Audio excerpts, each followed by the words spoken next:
This is Sports Chasers, where real fans get real sports talk. No hot takes, no narratives, just objective perspective, honest debate, and everything happening across the sports landscape. Now, let's join the chase.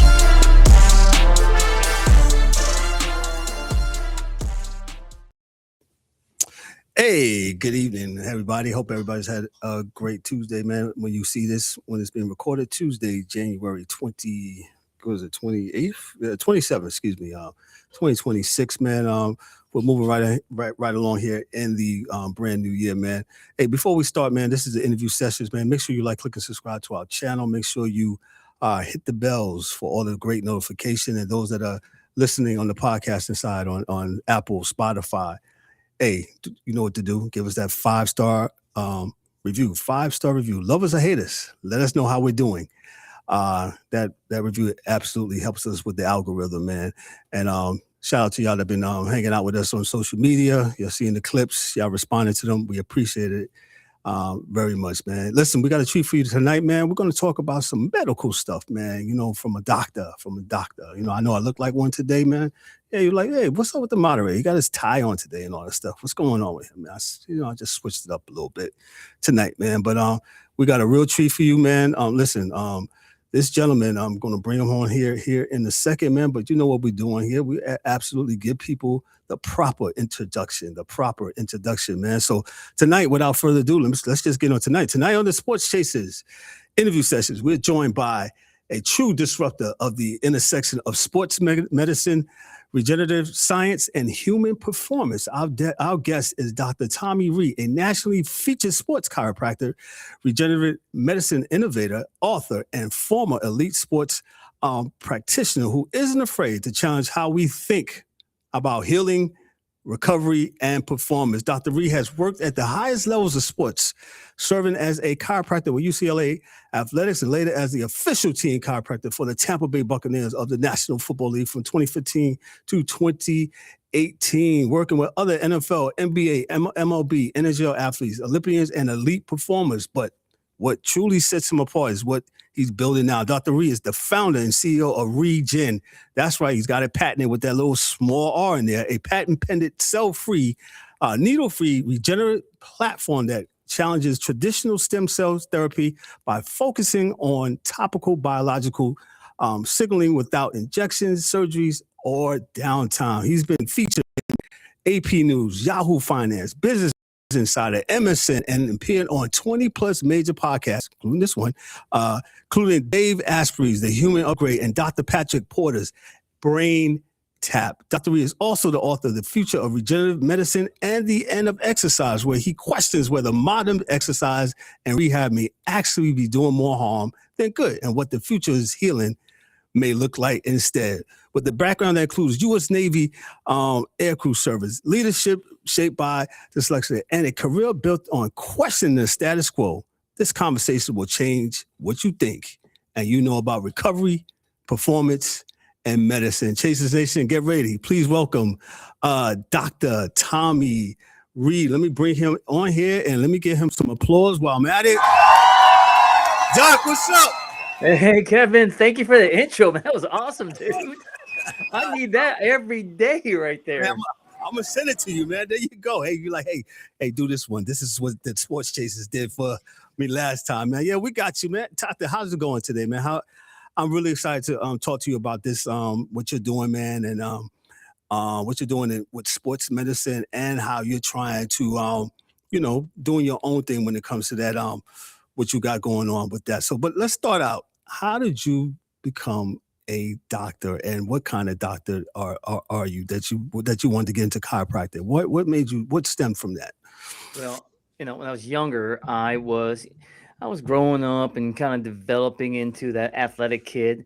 And of course, I'm surrounded by doctors. My dad's a doctor, uncles, aunts, everybody's a doctor. So, my dad was a surgeon. So I'm around that environment, and of course, I'm being selfish with my needs. I want to play sports. I don't really care about that stuff.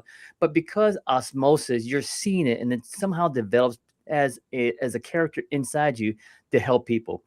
So because of that, it just kind of easily blend into that world of becoming that doctor, that type of provider.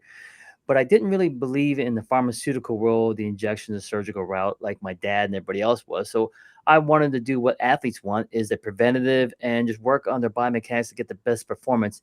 And that's where chiropractic came in there, because chiropractic is really about your own body's ability to heal itself. So with that, I just found the best sports doctor in the chiropractic world, followed him, and it took me to where I'm at now, through UCLA, being a doctor there and seeing the team sports there, traveling with these kids. When they graduate, they go into the Olympics, the pro world, following them along. And next thing you know, I'm over here in Tampa, Florida, and now I'm with WWE. Now it leads me to the Tampa Bay Buccaneers. Now I'm going with this Olympic athlete, Walter Dix. He won 2 silver medals, and it was because of our team, which is on the medical side of it, and there's a coach side of it, the strength side of it. As we work as a team, we got him up on that platform with 2 silver medals in the 100, 200, and now because of this type of like elite athletes, it's about recovery. It's about how to get back to performance, and then how to get your body back to its best before the next workout, event, sport. So that's where regenerative medicine came in there. And then seeing that it was developing from the injectable world, and it has to be applied something easier. And that's how topical came about. And that's how I developed the topical stem cell therapy. So because of that evolution of, from the as a child and wanting and then trying to fill that need, it just slowly moved towards to where I'm at now. So it's kind of cool about that. So, the apple don't fall far from the tree. That usually happens, right, with parents. So, like you said, you're in this environment where everybody around you is a doctor. So, yeah, it was kind of destined for you to do it, man. So, how long you been doing this now? Shoot, man, since UTL, oh man, 20 years, 20 years of doing this stuff, working with these athletes. 20 years in the game, man. And like I said, you have a lot to speak to when it comes to that. Real quick, let me just go into this. How did your time with UCLA athletes shape your view of the athlete's health in your career? So the cool thing about when you're at that level, that transition between, like, from high school, college to the pro world, it starts weeding things out. So you start seeing, everybody at that level have the talent. They have that special ability, and that's how they got on UCLA's in one of those sports. But when you start looking at what starts separating them from the other kind of athletes, it's that mental side. And you start seeing that the ones that have that driven focus that can overcome. You ever hear that about that, like that talented kid that has like the ability, but doesn't have that mental set, or just doesn't push himself, and he just plateaus early, or he just doesn't have that drive to finish off. But then you have the other kid that has no talent, but they have such a drive that it Yes. pushes them forward.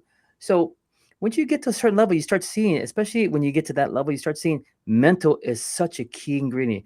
You can have the physical attributes that God gave you, but if you don't have that mental strength and the fortitude to push forward and go over like those hurdles that you're about to go through, anything in life, you're not going to become that athlete. So that's the biggest thing that I noticed at UCLA, is you start separating real fast about that type of mindset versus the other person.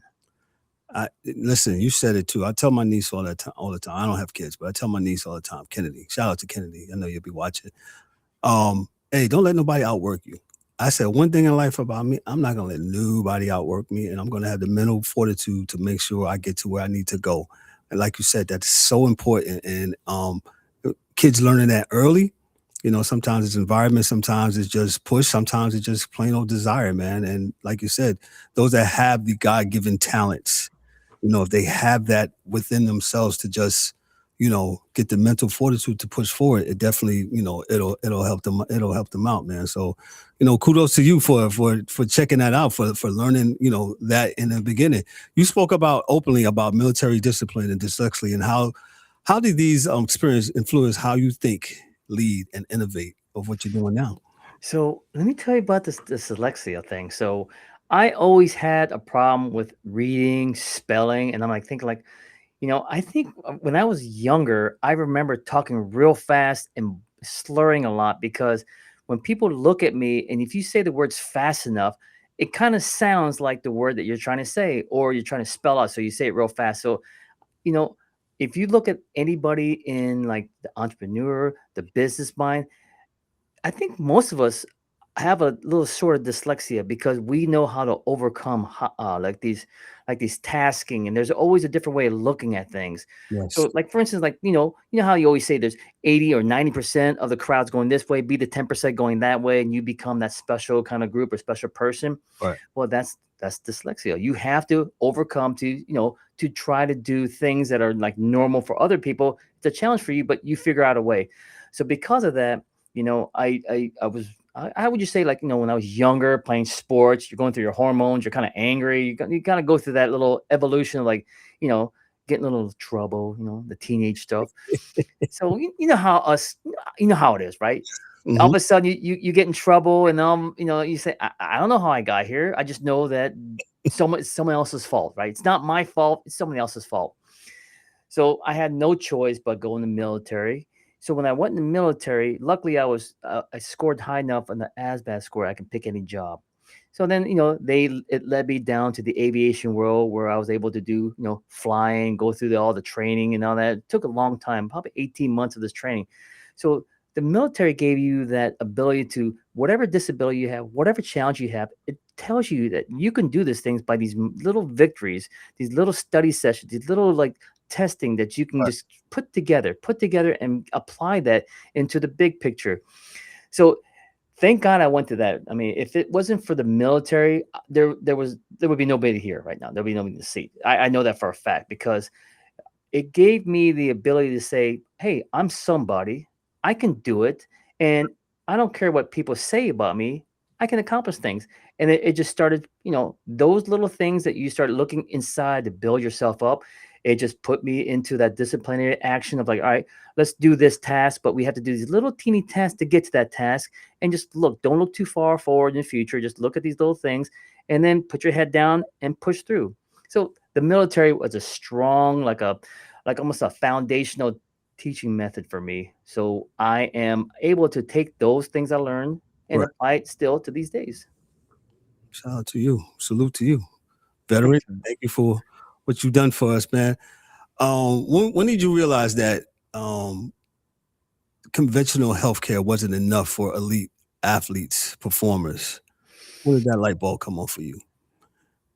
Man, it seems like I always felt that when you look at doctors and their philosophy, and especially when you go into that medical side, they're all like cookie cutters. They all treat everybody the same. They say, okay, you're a person, and a person has this many weeks to recover. We can't go and move ourselves out of this kind of this timeline. And then everybody's going to go through this physical therapy of doing this exercise and this procedure and this. Whereas if you look at like in chiropractic or where sports med and really the elite kind of thinkers, we look at you as an individual. Goes, what can you do? Are you able to go faster, slower? Are you able to handle pain that we have to push through, but not compromise the tissue that's involved?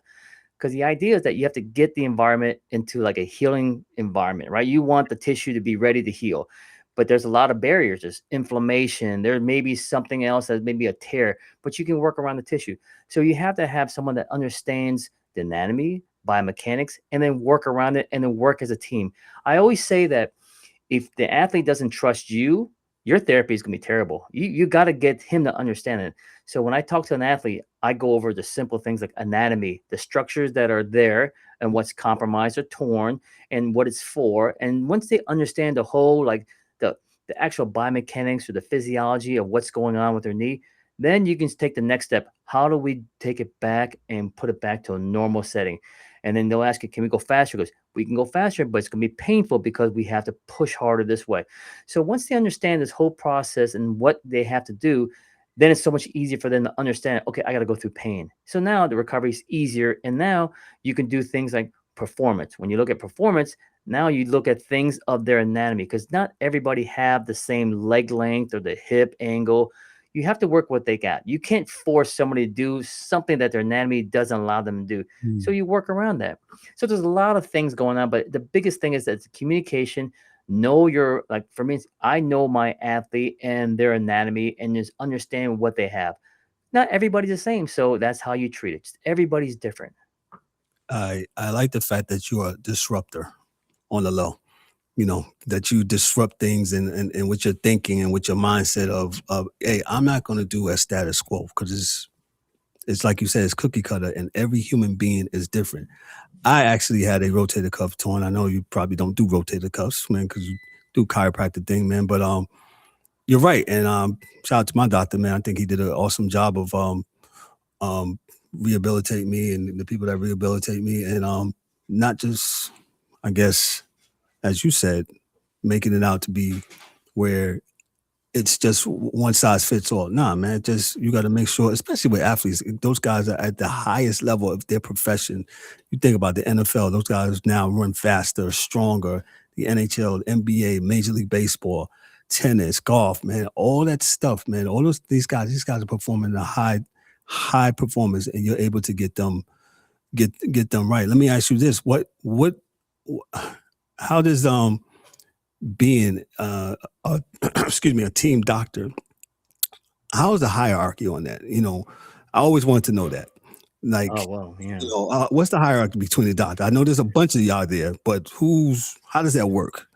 Okay, so especially like an NFL world, when you go to the NFL, even collegiate, there's a different kind of set of like like leadership in that world. So let's talk about the NFL. So the NFL, it starts off with in some type of ownership, then it trickles down to the front office, general manager, and it trickles down to the medical world. So we're under the medical side of it. So when you look at the medical side, there is an athletic training room, and the athletic training room is the full-time staff of the athletic trainers, and now it's a physical therapist. And then they'll have like contracted guys like the orthopedic surgeon, the head medical guy. So everybody is part of it, but not really part of the team in the sense that you're a full-time employee. You're just a part of the team. So as it trickles down, then you have the medical side of it, Mhm. and then that medical has the orthopedic side of it, and then like the team doctor that does the basic, like the family medicine doctor, right? If you have a cold, sick, Right. and all that. And then, when you look at the hierarchy, it depends on which team. Sometimes there's a person that is above the athletic training that oversees the whole medical side of it, or it may even be assigned to a staff, like an athletic trainer that's in charge, a head athletic trainer that is going to oversee all the medical stuff. And as it trickles down, I am pretty much close to the bottom, but it's right there. We're above like the equipment guys, but we're there. So my job is to do, like, at first it was for chiropractic, like adjusting the spine. But once they learned about my skill set as far as like, like the techniques I do, which is like active release technique, soft tissue manipulation, and my rehab and understanding about, problematic tissues and how to get it back to its normal original state. So then they started giving me difficult tasks. There was this one athlete that was a very tough case. So he came from, I don't want to mention his name too much, but so as a kid, the kid came into the Bucks first year from another contract, first year into his new contract, and he's dealing with something. So he's dealing with a lumbar issue that have a neuropathy. Mhm. But the thing is that they have this little test, what is called an EMG, like a nerve conduction. So nerve conduction indicates there's no nerve function. It's dead. So now you're looking at this guy and they're saying, we're going to waste this contract. We got to get this guy up, but they don't have that capability of taking care of this guy. So they basically give it to me because it's complex and it's time consuming. Mm. So because of that, I take over, and then I'm treating him in my office outside the facility, and it's a very, how would you say, a high tech type of therapy with a lot of like equipment, flossing, getting a nerve to function correctly. So the cool thing with that is that it took me 3 months from the initial start with zero nerve conduction findings. And then after 3 months, he was back to normal. Now, what that meant is back to the actual team. He's back in playing, saved his career, not just his year, his career. He was able to play years after that. So that's the kind of stuff I do. The complex case that people don't like to do, or is, they're looking at it, it's a poor outcome. People are telling me that's a season-ending career thing and all that stuff. That's the kind of stuff I like. All those complicated cases are what I enjoy. And that's probably why I'm like you said, like, I like to go think out of the box. I like to be the extra person that you give me those rejected case. For instance, your rotator cuff, if it had a partial thickness tear, sometimes these athletes, they don't want to do the surgery. They'll come see me and we'll do other things that help speed it up, because there are you have the ability to heal that tissue. It just takes a lot of like work to get it back to normal, because the same duration of you getting a surgery and then rehab, it took you almost a year to get back, right? Man, you pointed it right in a year. Yes, 350 days. Yes. Yeah. So it took you a long time. Well, think about this. If you would have got the right therapy, you could have cut that down to, without the surgery, you could have cut that down depending on the severity of that, rotator cuff tear. But you could have cut that down with the right type of therapy. So that's what I do. I do the kind of like that unique thing, but it's time consuming. I mean, it's a lot of homework I give you, and Yes. then you have to do it. That's the tough thing. A lot of people are like, I don't want to do the homework. Well, I mean, you're not going to have that good outcome. That's why it's fun to work with athletes with that good mindset. No, absolutely. I guess if you did mine, I would have had fun. Cause I was the one that bought the pulleys and the push thing, because it was hurting severely, man. But I opted to get the doctor said it was probably best that I got it, man. And Yeah. it worked out for the best, man. You work. Let me ask you this: you work with NFL teams and elite athletes. What do professional sports organizations get wrong about athletes and their health, in your opinion? In my opinion, are you saying from the perspective of like the ownership, or what perspective are you looking at? The fans' perspective? Fans and maybe the ownership. Let me just add that. Well, we will say let's just say the fans. Just say the Okay. fans now. Let me tell you something that people miss. These are human beings. You don't know what they're going through. You really think they don't want to be on the field. You think like this guy's faking it, or he's milking an injury. You're not there. You're not in his shoes. These guys are going through a trauma called a football game. I mean, they're getting like you know how we play high school football. We're playing football. It's like no big deal. I play college football. It's no big deal. Once you're at the pro level, you're talking about a different set of speed, size. I mean, you're talking about the best of best, and you're playing and you're going full speed and they're going full speed. Those collisions are no joke. And then you're just talking about not one collision, you're talking about hundreds in one game. I mean, you're getting knocked around. So there's trauma there. And you're not talking about just physical trauma, you're talking about mental trauma. So I think the big thing is that people really don't understand the violence that involved with that sport. You know, football, hockey, there's basketball. I mean, there's all real trauma that goes along with these things. And to get out there, week after week, or even some of these, basketball, it goes like, it could be every other day, the following day. So that's a lot of trauma on your body. And then just to get them to perform at the highest level where we can't max out, and Right. these guys are doing it. So I think the thought of like these guys not being like a top athlete and having that same like healthy mind and healthy body at the end of the season, you're sitting there go, maybe you should apply, there should be some type of like, remember that Mike Vick experience, like a Yes. roller coaster? These guys that complain about their athletes getting hurt, or he's milking it. I said, go on the roller coaster and ride that thing for about an hour and get beat up on that thing, and then come on out there and see what that's like for the next ride and the next ride. That's what it's like out there. I heard a couple players say it's almost like, every game that you walk away, it's like being in a car collision, a car crash every time, because of how the player's speed is. And everyone on there is a professional. So guess what? They're matching your speed and just coming together, and it's a car crash, like I heard a couple people say, man. So yeah, that's why I was coming from the fans' perspective, because I think a lot of times fans just think that, it's almost like the Roman Colosseum days, just throw people out there. Hey, Oh, that's hey, 100%. hey, in this, Hey, you know who's really ruthless about it? You want the real Coliseum? Yeah. Philly fans. That's the real Coliseum. You want to talk about them? You want to talk about the 12th man, the 13th man? Those guys, you're talking about, they'll go after your family. They don't care. A win's a win in their eyes. I mean, they'll go after everybody. They're tough. I'm a Giants fan, and I've wanted to go to a game at Old Veterans Stadium and Lincoln Financial. I said, but I will never go unless I go with a Philly fan, just in case I got to fight, or But they are crazy, man. I mean, they hate Santa Claus from over there, from the Philadelphia. So how could you reason with crazy like that? So, going back to the doctor stuff, would you sometimes or let's think of a time, or maybe that, you know, you might have had a disagreement with maybe one of your colleagues, say, hey, I think we can get this person back. I assume that might happen from time to time because people have different opinions in your field. You know, there's 1,000 ways that you, I guess, can come to an outcome. Share that with us if that has ever happened. That's a tough thing, especially the hierarchy, right? So you are not the trigger puller, right? You're not there to say IR or ready to go, right? You're not that person. You're getting so that person that does the commanding, right? Is putting people in that kind of like, injury, can play. We're gonna observe. Well, that's not my role. It's way above me, right? It's the head team doctor or the head athletic trainer that has the advice from myself, other people to say, hey, how's he doing? What can he do?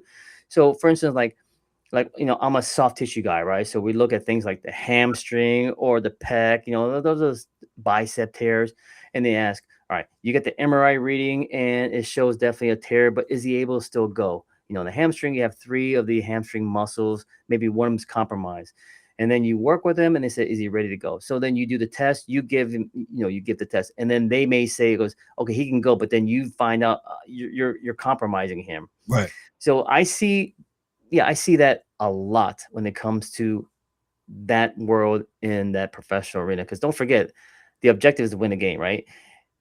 There's a That's right. reason. There's a reason why these guys have numbers, because you're not a human being anymore. You're just a number, right? Right. I think the NFL, what the acronym means, like not for long, right? So we know what that means. So if you're not up, here comes the next one. So you hear a lot of quarterbacks say, "I'm never going to get off this field because I know the guy behind me can take my place." So it's a weird environment to be in because there's no guaranteed contract. And these guys are based on performance. So they play a game, they get paid. You miss a game, you may have some money, but you've got to make sure that you have enough of those credits or those kind of like those numbers to complete that little incentive at the end of the year. So when it comes to like the hierarchy or like headbutting on consultation, I say my piece, he has an ultimate decision, and I say my hands are free. And then, but but the thing is that I always tell the athlete, this is what you have. You can't hide it. Some of these other facilities, they will hide it from the athlete, like how severe the injury is, just to get them on the field. That's where it gets dangerous. I hear a lot of stories about that, where sometimes you'll hear they put up the different MRI image. They go, this is not your hamstring. This is like an ACL. This is someone. They'll say that's your ACL. But if you look at it real close, it's not that. I mean, there's stories upon stories about that. So yeah, it's a fine line of that head trainer is not really. I mean, he's supposed to be protecting the athletes, you know. But really, what he's there for is to kind of conduct the bad news or the good news to the front desk. And the front desk says, "We need to play this game. We need this guy in there. Do what you got to do to make sure that he's on the field, and whatever that means." Because now jobs are in stake. There's the firing, hiring, all that stuff. So That's a ripple effect with that. Yes, it's absolutely. it's an ugly business. But who are you to be involved with that stuff on my level? Right. I just say what I need to say, and then if I see something wrong, I say, hey, athlete, this is what you got. You better bring that up. So yeah, there's some headaches that you'll get across the board, but your job is to be at that level and disclose as much as you can to the athlete. Let me. So this reminds me. I don't know if you saw the movie Any Given Sunday. Did you see that one? Any Given Sunday? You know what? I haven't seen that movie. You know that? Doc, you got to watch that movie because there's a part in there. I forgot what's his name was playing the quarterback in there, and there's friction between the doctor. That's your homework. Next time I see you, you got to watch that movie. Any Given Sunday with Al Pacino. He's in there. Yeah. He's a coach, but there's a portion in there where those that have seen it where the two doctors were having this discussion about the quarterback, Cat Rooney, played by God, I can't think, Dennis Quaid, I think. And they're saying, nah, he's done. The doctor said, he said, nah, I need to get his ass up here. He needs to get back in the game. And so my question to you, it was kind of like that, man. 'Cause I don't think people really understand, like, yo, this is a $1 billion business, man. And it's unfortunately it's name and numbers, next man up. And you got to make sure you do what you got to do to get the thing. But like you said, I like what you said. You absolutely give the player the athlete, hey, this is what you got, man. Now, what you do with the information, that's on you. So, Now, what's really interesting is that when you hear about that scenario in that movie, it's not so much like obvious, but there are debates in closed doors. right. You hear about conflicts between like staff members and the medical somewhere in there, but it's always away from the athlete. It's never like out in the open, probably in that movie. Like, but the thing is that the ultimate goal is to get the athlete on the field. That's the goal, right? Either get them better, or sometimes what these guys do in the medical side, they fake it. They fake it like you're okay. It's just inflammation, or it's a scar tissue, or it's like it's not really a tear, and they get them on the field. So when they do really do a full rupture or something that's pretty much a season ending injury, well, they blame it at that time, not the previous time where you actually started the injury. So it's that fine line to figure out, was it the cause from the previous, or was it during the time where they told him go back out there because you're okay. Wow. So that's how it's an ugly thing. It's an ugly thing.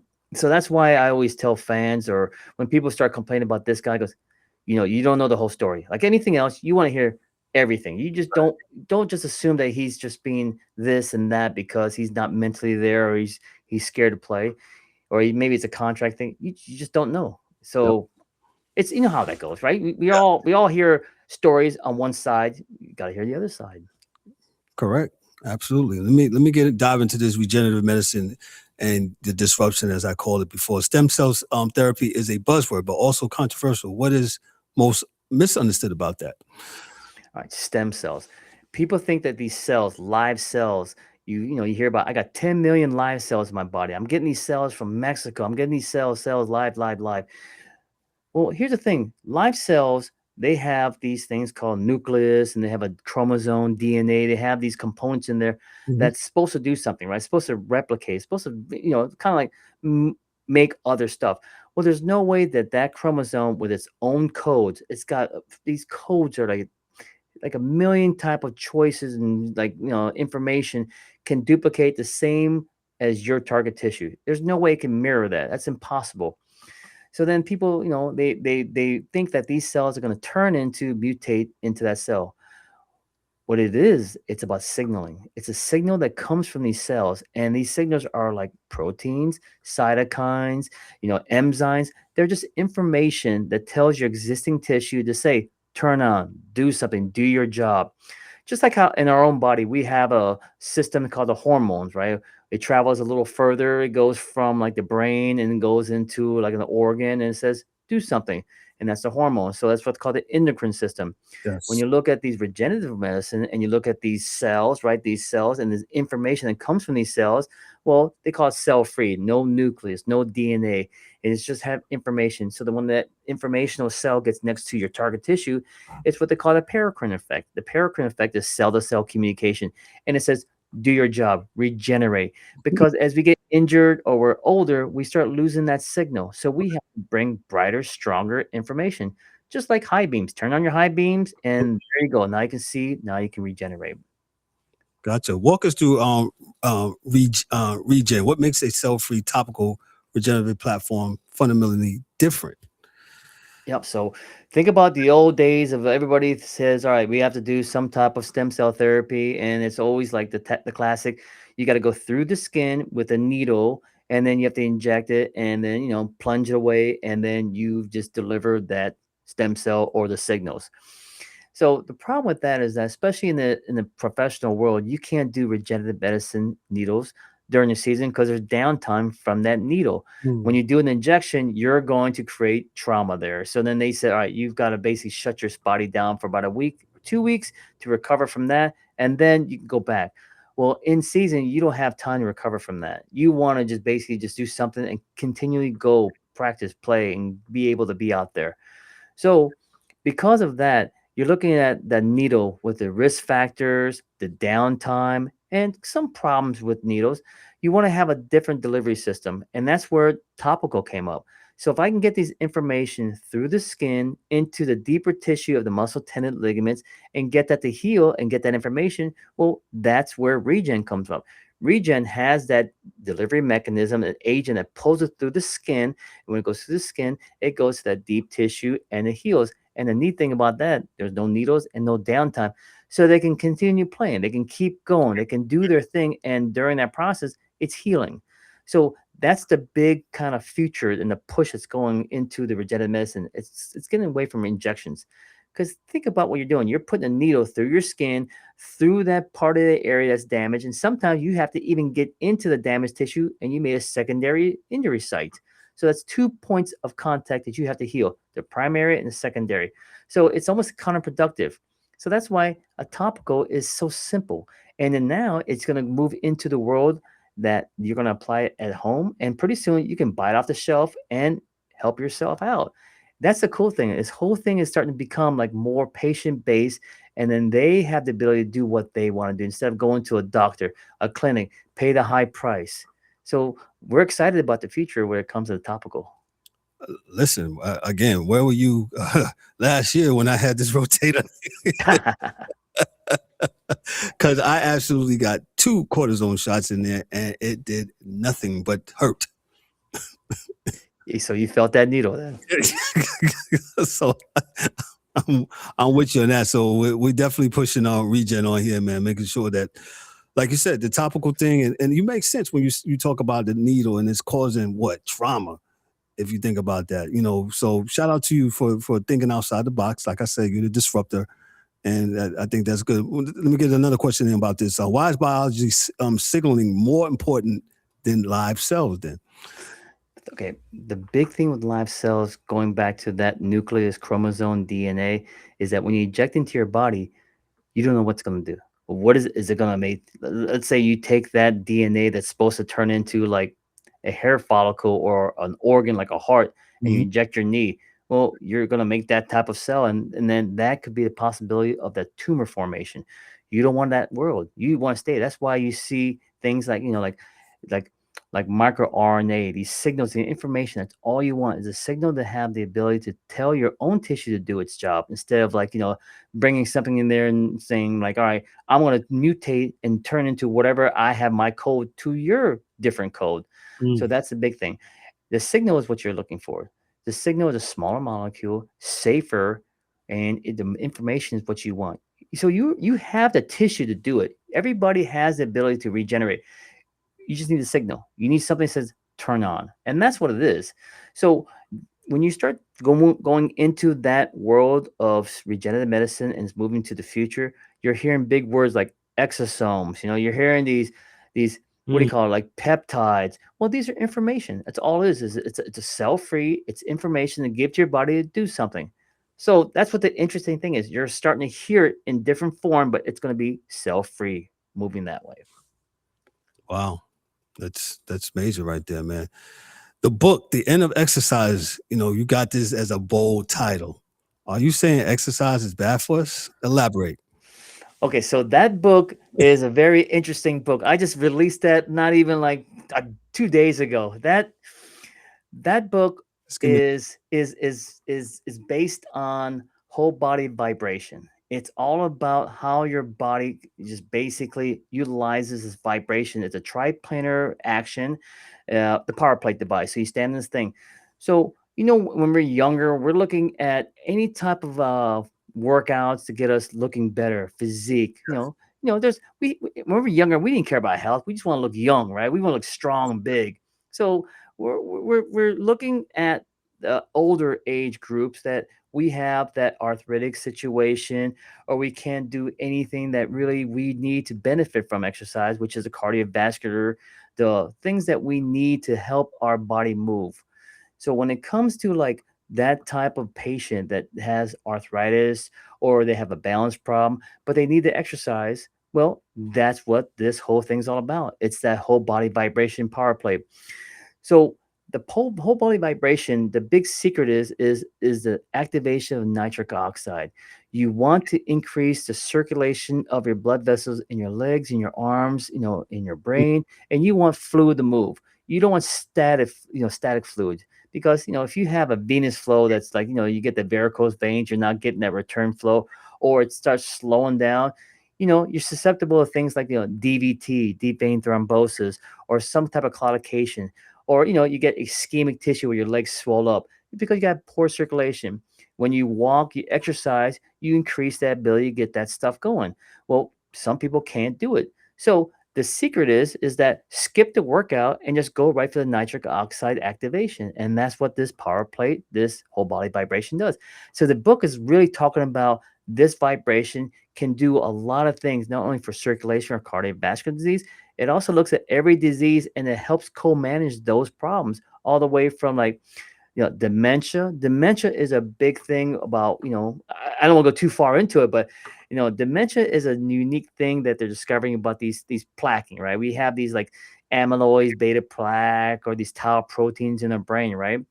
Well, it's just collecting in there. So then you think like, what is going on? Why is it stuck in there? Then you think about that little fluid that goes through there, right? The CSF, right? Cerebral spinal fluid. It's that mechanism in our brain that kind of like goes through the brain, gives it a little cushion, but also flushes the metabolic waste. Well, as we get older, we can't move because either we're bedridden, you're not being functionally moving around. So you have to get that fluid moving. So that's why people that exercise can decrease that world of dementia. Now, the next thing you want to do is that if you can't exercise, but you still need that movement, power play does that. Power play will give that motion and that CSF to help flush out that type of that plaquing that occurs in the brain. So there's a whole bunch of function that we're trying to do with, that we want from exercise without the exercise. And that's what that book's all about. So it's a very interesting look at how we look at exercise moving forward, especially at my age. That's the big thing. Got you. What do you mean by biological activation? That's going back to the stem cell world or the regenerative world. So, biological activation is all about turning on your tissue, turning on the nitric oxide, turning on the stem cells we have in your body, turning on things that we have in our body that sits dormant. Everything is kind of, as we age, talking about signaling and cells just sitting around, just trying to have some type of like information to do something. Well, power plate, stem cell, information signals, it does that stuff. It activates that. So you look at cells that are made for, let's say we have a tenocyte. A tenocyte helps make more tenants. Well, our body always goes through a process of destroying and rebuilding, a 1-to-1 ratio. We want that. Our bones, our skin, everything does that. As we age, our signal decreases. So we still have the destruction, but we don't have that rebuild to 1-on-1. That's why we start having this aging of like, we go through a sarcopenia, losing a little muscle, osteoporosis because of bone. We start doing these things. But if we can crank that little signal and make more bone, more muscle, now we're back to 1-to-1 ratio. That's what that's all about by activation. Gotcha. Listen, y'all getting some really good science and some really good health stuff on here. And you didn't even have to pay a copay, but I do need y'all to like and click and subscribe to the channel, man, and check out Dr. Tommy Rhee also as he goes on his tour of doing things, man. Hey, the difference between science and hype, biohacking. What's the difference? How do you separate it? True, man. That's a good one. That's biohacking is, I think the phrase has changed so many times, right? Okay. So you're looking at longevity. You're looking at something to keep you active, or really like you want to like extend your active lifespan. You want to be in your 90s, 100. There's going to be an ability that we're going to be hitting the 110 mark, 120 mark, and being active. So you're going back to the biological activation. You're looking at what mechanism we need to target. My thought process is, when you look at, not to get too complicated, but at the end of a chromosome are these things called telomeres. That's the secret. Telomeres is that little thing that we have, just like at the end of a shoestring, we have the little plastic cap. Well, when we go into like, replicating, we're recycling our body, one bad out, one bad in. Well, we chew down these telomeres every time we do like replication. So the problem is that when we have so many of those replications and it ceases, it goes into a zombie state or senescence. So now when we go in senescence, it stays dormant. We need that signal, that information, and that information is an enzyme just like what we have in Regen, is that they call it telomerase. Telomerase is that enzyme.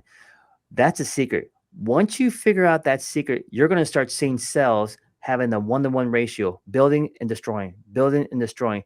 But it takes a lot of things. It takes, like, regen, nutrition, good habits, and then understanding all the secrets that you have to put into your body, and then live that lifestyle and try to be as natural as possible. So there's a lot of neat things coming up. So there's a lot of science, and there's a little bit of, like anything else, at the very beginning, everybody doesn't believe it until the research comes out. Some Right. science come out and goes, oh, interesting. I never thought of that. So there are things that are, if you just have common sense and understand about just basic biology and work from that standard and then apply it to this technique, that technique, red light therapy, is it this kind of like this earth frequency? It could be all those things, but you have to take everything in pieces and understand the whole science behind it and look at your body, see if it matches up.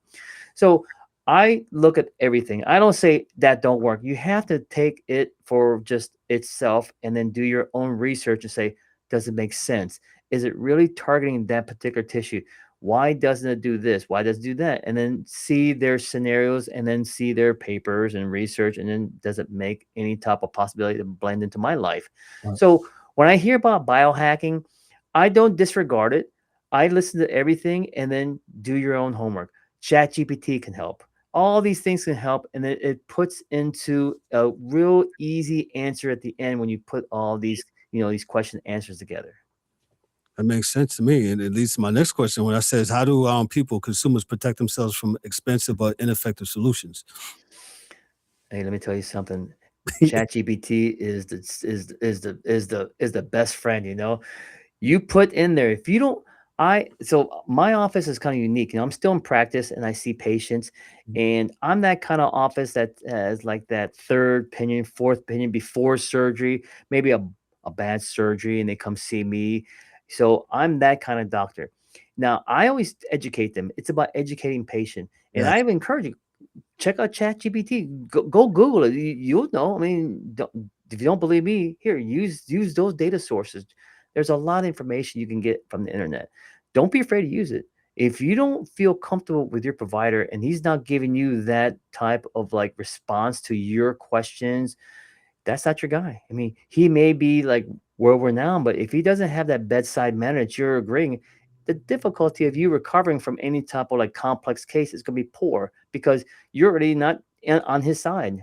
So I True. always feel that you need to have that type of relationship, and then it doesn't it doesn't offend me. It shouldn't offend any doctor to challenge him with Chat GPT. It shouldn't. I mean, I said go ahead. I don't. It doesn't bother me one bit because if you're based on science and you're looking at just the physiology, biology, it's simple from that point. Like my self defense mechanism is I got a poor memory, so I got to tell the truth. I got nothing else. So it's like just tell the truth. Like this is what you got. I mean, I don't know. I would love to lie, but I'll forget that lie in 2 weeks. So this is what it is. So That's funny. Doc, where do we see regenerative medicine in 5 to 10 years from now? you're gonna see it you're gonna see it everywhere. You're gonna see it in a cream. You're gonna see it in a nasal spray. You're gonna see it in a consumable way of that. You don't have to go to the doctor. You can just say, "Hey, I have an ache. It's kind of like a bruise. It doesn't want to heal right. I need this," and it's just gonna be just like one of those things you can see on the store, like a biofreeze Mm. and these pain creams. The thing with biofreeze and all these other pain creams, it's just a masking. It just masks the pain. Where regenerative medicine is going to be basically, it's going to go to the source and regenerate. You want the regenerative properties. You don't want someone like, it's like almost like I got a sprained ankle. Let me punch you in the face. You don't feel your ankle no more, do you? He goes, no, look, I got better. Well, that's basically masking. So that's how I look at one of these, like these pain creams. It's kind of telling you, hey, don't listen to your pain because I put something topographically on you that burns the hell. You go, oh, well, I don't feel that pain anymore because I got something else going on. So that's where the trend's going. It's going to be able to, you get it right off the shelf, online, Amazon, and it's going to be so quick. It's no big deal. And that's what I'm excited about. Regen is going to be that product. So I'm excited where it's going to be, I know I know I'll be a guest on your show more than this time. So we'll That's talk right. about that in the future, where the trend is going towards. What excites you the most about the future of human performance and recovery? Man, the education that people get, it is so awesome that now that ChatGPT, all these online things that you can get these athletes to question and learn fast. And Yes. there's shows like this, there's YouTube videos that people can learn new techniques, new things, and just keep on, educate the patient. Because if you educate the patient, they'll find you. They find me. It's like no big deal. Because hey, I'm looking for you exactly what you do. Instead of like, well, do you do this? Because no, it goes, hey, can you look at this YouTube and learn how to do it and do it on me? You don't want that kind of environment because then all of a sudden you're the guinea pig. You want somebody who's been through it. Luckily, I've seen every wacky thing you can imagine in sports related injury when it comes to collegiate and professional worlds. I was fortunate enough to be around UCLA in all its sports. Then, going to WWE and seeing that wildness over there. Then being over there at the track world and seeing that elite athlete and see what it takes to perform and really get that maximum kind of body output from these athletes. And then with the Buccaneers, of course. So with that, you just trickle down to the civilian world and it's easy. Now it's like, oh, I seen this, but not this degree. So I know exactly what your problem is, your outcome, and it's all about you and knowing what you have and work together to accomplish your pain-free world. Which one is more? Who was the more injured athletes, WWE or NFL? WWE. WWE is a tough one because there's no season. You're going Year round. People, and I grew up watching wrestling. Vince McMahon, his old man. That was like the real Ringling Brothers and Braun Bailey circus, man, because they went year around the circus. Yeah, think about that.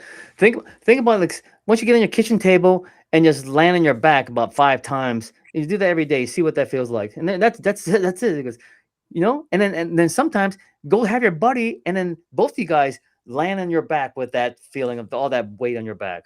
I think I just had to have you come back just for the WWE alone, because I know for some of the stuff that has happened in there, some of the tragic events that has happened, and like you said, a lot they go 365. There's no off season, and they got to make sure that they're right. Rapid questions, real quick, Doc. No thinking, no overthinking it. We're just gonna go right. Ice bath or cryotherapy? Cryotherapy. Why? Faster. Got you. Mobility or strength? Ability. Okay. One recovery tool you think is overrated? Graston. Okay, what is Graston? It's a scraping device. Oh, that. Okay. Yeah, you know what? They did use it. I didn't know what they was. I just called it a scraper. Amen.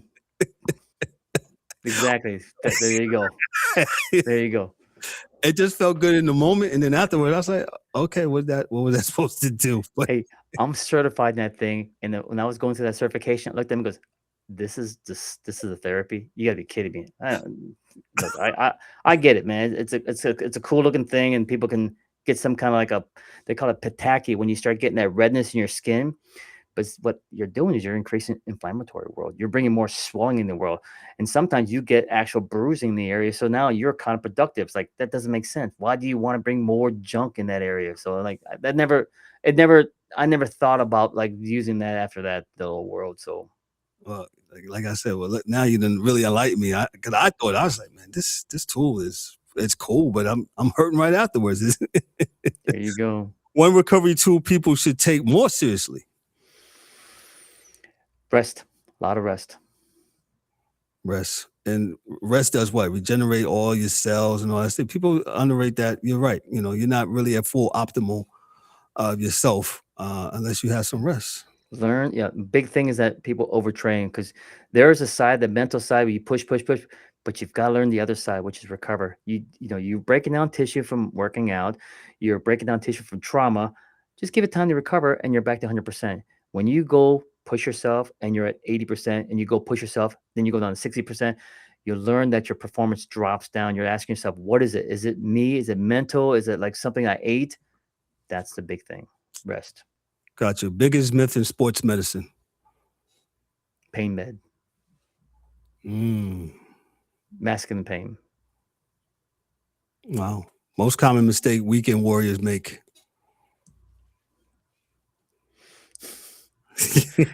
Probably not. Thinking they're young.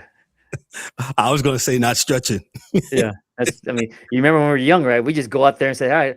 You remember those days when we can sit down and then jump up, do a full sprint, or like jump in the back, your back of your bed of your pickup truck and jumping down. Now it's like, wait a minute, now let's take our time on this roll. And I'm glad I'm gonna stop this little right here. One of my co-hosts on here, Ryan D'Souza, he's our basketball guy. Ryan says, "Hey, as older guys, man, no playing pickleball, man, because we go out there, we tear Achilles, we tear knee tendons and all that stuff." I said, so he said, "No pickleball for me." He said, "Kev, you should stop playing pickleball." Hey, believe it or not, pickleball, we love you guys in this therapy world because we say, here he comes. Look at that. Ruptured, Achilles, rotator cuff, low back injuries. We had this one girl come in here because she was chasing the ball and she headbutted the net and she got trapped in that thing. Oh And my now you got neck pain because it went backwards. And she goes, and I said, the typical, how did this happen? He goes, I was in a car accident, but then the husband says, no, you weren't. You fell in the net, and that's what happened. So she tried to make it seem like it wasn't pickleball related. See what I'm saying? At least I'm athletic though. I still go out there, I stretch and all that. So I just take it easy. I don't try to go too hard, man. But that's one shout out to Ryan because he says, "Hey man, y'all better start going out there hurting yourself and giving all the orthopedics guys all the money because now you are on the men's for a year with that stuff, man." Where was I here? Biohacking trend you actually respect. Well, besides what I have, the topical regenerative medicine, Regen, another thing I respect is nutrients. You've got to get the right food. It's all about intake in, right? And then, make sure that you know how to like bring it back out by exercising. Gotcha. Best advice you ever received?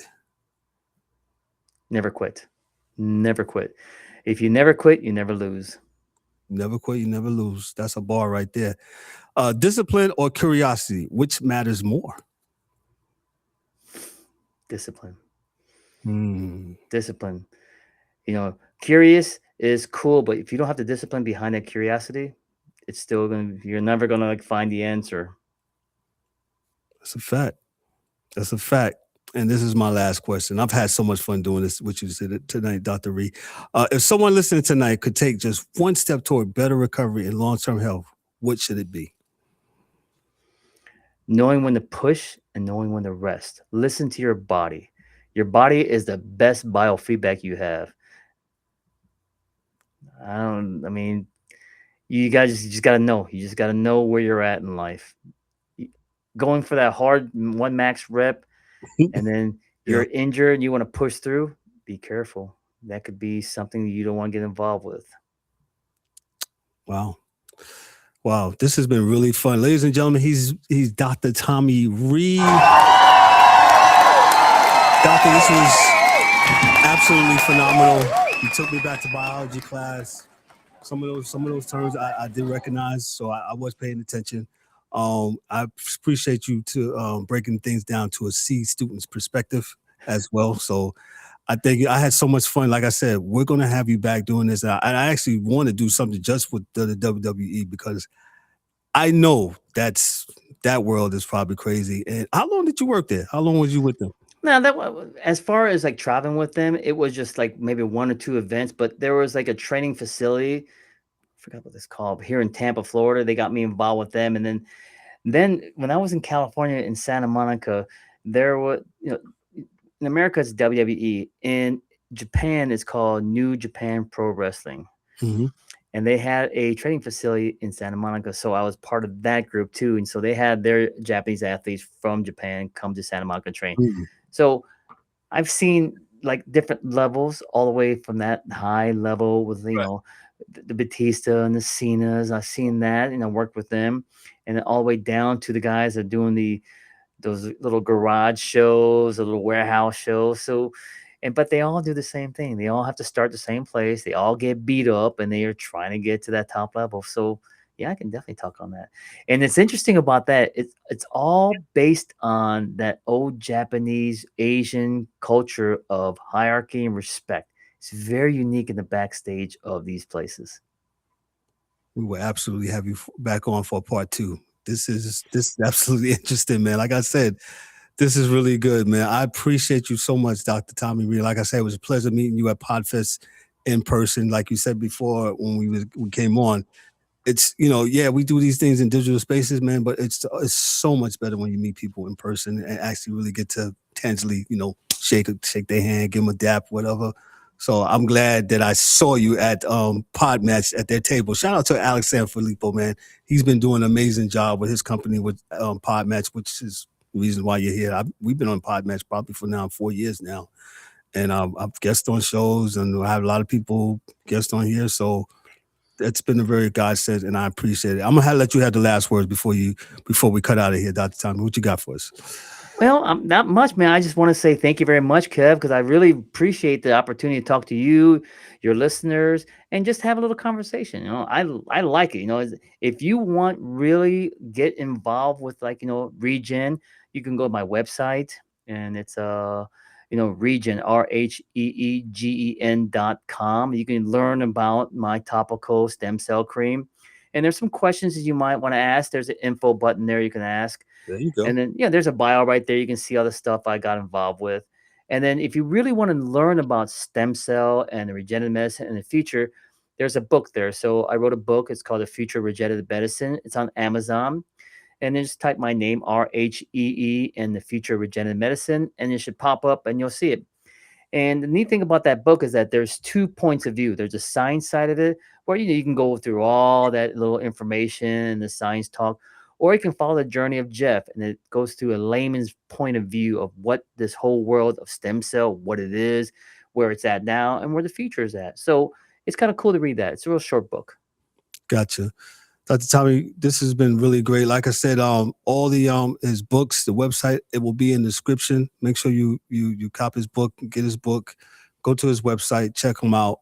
And like I said, this is not going to be the last time Dr. Tommy's on here, because we definitely going to do the WWE. And if anything, some medical things go on, we're going to have him back on the show, man. So we appreciate you so much. So listen, we're going to cut out of here. Let me get this out of here. Stop sharing my screen. There you go. Listen, we had a lot of fun tonight. Dr. Tommy, don't go nowhere. Listen, on behalf of myself, I'm Kevin Warren, your host and moderator. This is the Sports Chasers. This is the interview sessions. Y'all be good, be great, be blessed, and we'll catch you on the flip side. Peace. You've been locked in with Sports Chasers, where conversation doesn't follow trends, it follows the game. If you rock with the discussion, tap in, subscribe, and join the community that keeps sports real. Until next time, stay locked, stay sharp, and keep chasing sports the right way.